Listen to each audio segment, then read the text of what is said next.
Hello and welcome to the hidden truths you might not know about the Upper Moon Rank 1 Kokushibo. In the world of Demon Slayer, there are numerous characters with complex backgrounds. And now the focus of our video today is the Upper Moon Rank 1, also known as Kokushibo. Kokushibo, an imposing figure in the world of demons, has a tall and muscular frame. He has a striking appearance that catches the eye with long spiky black hair tipped in fiery red, all gathered into a neat little ponytail. However, what does make his appearance unique are his three sets of eyes, each with yellow irises and red fleshed sclera, the middle set of which bears the symbols for upper rank and 1 engraved with intensity. Red markings resembling flames accentuate his forehead and chin, adding an air of majestic dignity to his presence as described by the Mist Pillar Moichiro Tokito. And among the fans, he was always mistaken as someone who is related to Tanjiro, the main protagonist, as they do share the same red hair. Adored in a purple and black hexagonal pattern kimono paired with Uminori-styled hakama pants tied with a white uwa-obi, Kokushibo carries a fleshy katana at his waist. Even his sword is an entity of its own, with eyes and veins on the tsuba and the blade itself. Now talking about his human form, Kokushibo closely resembled his demon self, with fewer eyes of course, rather distinct eyebrows, and lighter skin. And as a child with a younger frame, he wore a white kimono. However, after an encounter with the wind hashira Sanemi Shinazugawa and stone hashira Gyomi Himejima, Kokushibo transforms into a more grotesque and monstrous being. Red outgrowths, fangs, mandibles, white horns, pointed nails, and misshapen hair, his appearance takes a nightmarish turn. And did you know that Kokushibo's real name is Michikatsu Sugikuni, the older twin of Yoriichi Sugikuni, the person who invented sun breathing? Also, his personality is kind of the mysterious type. First off, the guy is pretty quiet, keeps to himself, and gives off an ominous and mysterious vibe that suits his title as Upper Rank 1. But when he does talk, it's slow and serious, adding some weight to what he's got to say. He's a real stickler for rules, always on time, and respects the pecking order of the 12 Kizuki gang. And surprisingly, he's also pretty humble, not afraid to admit when things go south. But there is of course a cold and tough side to him. When he's giving someone a piece of his mind, it's not exactly a walk in the park. Being the Upper Moon 1, he has a tendency of being harsh and demands total obedience. However, oddly enough, he finds joy in a good challenge, like he's genuinely happy when someone puts up a fight, as he even spared a guy because he enjoyed the thrill of the battle. Now, Kokushibo's feelings about his past are a bit of a roller coaster. There is warmth towards his descendant, but a deep-seated envy towards his twin brother. But underneath all the hate, he still cares, even shedding tears over his brother's death. And one thing that's kind of expected from Kokushibo, but at the same time surprising, is his fear of losing. That said fear makes him aggressive and desperate, transforming into a monster as we see in the manga. This pursuit of strength takes a heavy toll, turning him into something far from his ideal vision of strength. And in the end, in his final moments, he's filled with regret, sorrow, and anger, wondering if the path he chose was the right one, questioning why he was even born in the first place.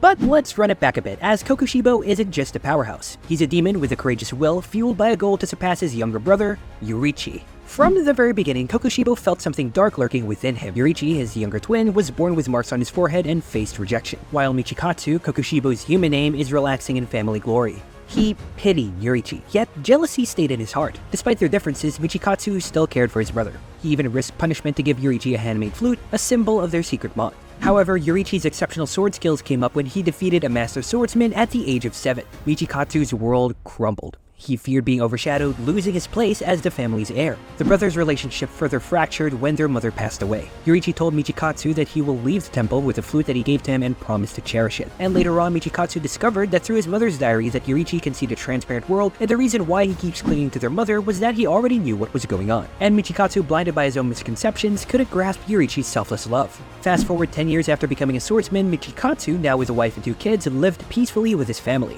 However, their camp was attacked by a demon, leaving him as the sole survivor. And right when he thought everything was going to be over, Yoriichi, his brother, swiftly killed the demon to save him. And upon seeing his brother again after all these years, felt the same jealousy present when they were children. So much so that Michikatsu left his family to join the Demon Slayer Corps and train alongside his brother. And this is when he acquired the Demon Slayer mark. However, despite having the same mark as his brother, Michikatsu couldn't use sun breathing, instead leading him to create his own style called moon breathing. But the problems wouldn't stop there, as those with the Demon Slayer mark were destined to die at the age of 25. Frustrated for not mastering the desired breathing style and fueled by jealousy towards his brother Yoriichi, Muzan proposed that Michikatsu become a demon. After turning into a demon, he then adopted the name Kokushibo, and as a breathing user, it only took him 3 days to fully transform into a demon, and then he became the upper rank 1 of the 12 Kizuki, remaining in that rank for centuries. And decades later, Yoriichi and Michikatsu's destinies collided once again. Michikatsu now being Kokushibo, a full-fledged demon. Now facing off against each other in a fierce battle, it was pretty clear that Yoriichi's age caught up with him, but not before slashing Kokushibo. And the demon being struck was once again enraged by his brother's endurance and waited for the final blow. And as he waited for another strike to come, Nothing happened. It turns out that Yorichi died, not in combat, but from old age. Yorichi died on his feet, standing up with tears in his eyes. And Kokushibo, troubled by his feelings of inferiority, struck his brother's lifeless body in anger. And as Yorichi's corpse was cut in half, he then realized the truth. Yorichi cherished the flute. And with that sight and thought in mind, Kokushibo couldn't help but shed a tear for the brother that he envied so much. And Kokushibo would exist for another 480 years, successfully eluding the curse of the Demon Slayer mark.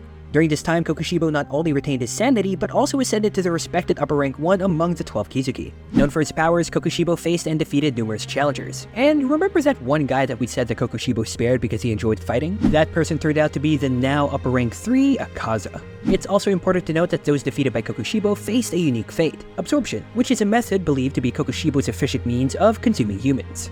However, despite gaining a tremendous power as a demon, Kokushibo's victory over his brother Yorichi was kind of bittersweet, as instead of satisfaction, he was plagued by doubt as Yorichi defied the curse, continuing to live on beyond 25 years old. The weight of his choices then lingered, revealing its full impact only at the moment of his death. As a demon, Kokushibo built up moon breathing with his blood demon art, manifesting itself with formidable crescent moon blades. The exact origin of the moon breathing forms, whether developed as a human or as a demon, remains unclear, but each form was undoubtedly enhanced with his blood demon art. And aside from his breathing style, Kokushibo retained his Nichiren blade, transforming it into the flesh katana. Modified with his own blood and flesh, this monstrous weapon surpassed the average Nichiren blade in terms of sharpness and durability. And of course, what blade is complete without an equally monstrous fleshy scabbard, a testament to the depths of his demonic power. So much so that Kokushibo definitely isn't one you want to deal with, not just for his immense strength, but also for his unbreakable will and strategic genius. And in the world of demons, he definitely stands out as a formidable and cutting opponent. So let's go ahead and talk about it. First up, biological absorption. Kokushibo can absorb both human and demon bodies through mere physical contact, making him a walking powerhouse of accumulated strength.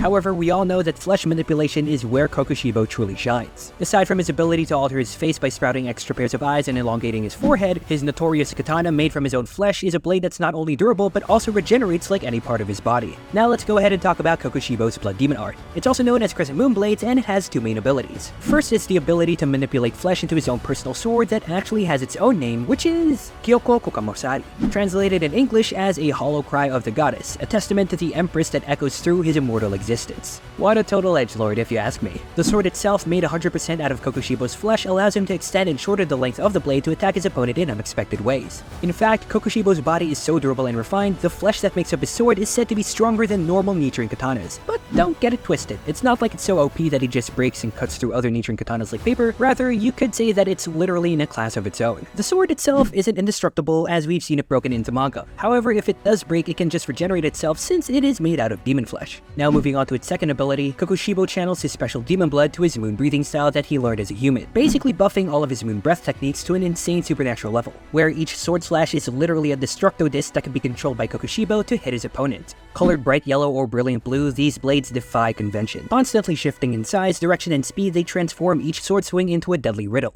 Kokushibo's attacks became an intricate puzzle, leaving Demon Slayer struggling to anticipate the next move, which is why he's obviously regarded as one of the strongest demons in Demon Slayer. With nearly 500 years of experience, Kokushibo is definitely a force to be reckoned with. He's a master of total concentration breathing and has access to the mysterious transparent world. And Kokushibo has the highest concentration of Muzan's blood in the entire organization. Kokushibo's overwhelming power is evident as he slices through his adversaries with almost no effort. From swiftly disabling upper rank 3 Akaza to dominating the mist hashira Muichiro, he leaves a trail of defeated demon slayers in his wake. Not even the experienced wind hashira Sanemi or the formidable stone hashira Gyome could escape Kokushibo's might. He handles them with ease, proving himself to be a formidable opponent. And in the climactic showdown, it takes the combined efforts of 3 powerful marked hashira, a demon slayer with blood demon arts, and the lives of Muichiro and Genya to land a significant injury on Kokushibo. And even then, the battle is barely won, showcasing the true strength of Upper Moon 1. But Kokushibo's defeat does raise some questions. Was it the realization of his own ugliness or inability to regenerate that led to his downfall? Regardless, the powerful demon's demise was an extraordinary effort from the Demon Slayers, a testament to the immense challenge posted by Upper Moon 1. Kokushibo's demise was at the hands of one of the Hashira Gyome with the help of one of his own descendants, Muichiro, and a few others. In the moment of his death, Kokushibo had a final moment of clarity, and he realized that his quest for strength, inspired by jealousy for his brother, had led him down a monstrous path. Instead of becoming the ideal samurai he had once dreamed of becoming, he had forsaken everything good about himself and descended into something that he himself recognized as an ugly monster. He even lamented the termination of his own bloodline at his hands, though in death he denied that his original motivation in becoming a demon had been fear of death, as it was actually his obsession with his brother, which was only emphasized in his final words over 400 years after the death of Yoriichi. Yoriichi, I just wanted to be you. And that's gonna be it for our video on Upper Moon Rank 1 Kokushibo. We've got more on the way, but if you guys want us to prioritize one demon or maybe a demon slayer, be sure to let us know in the comments down below.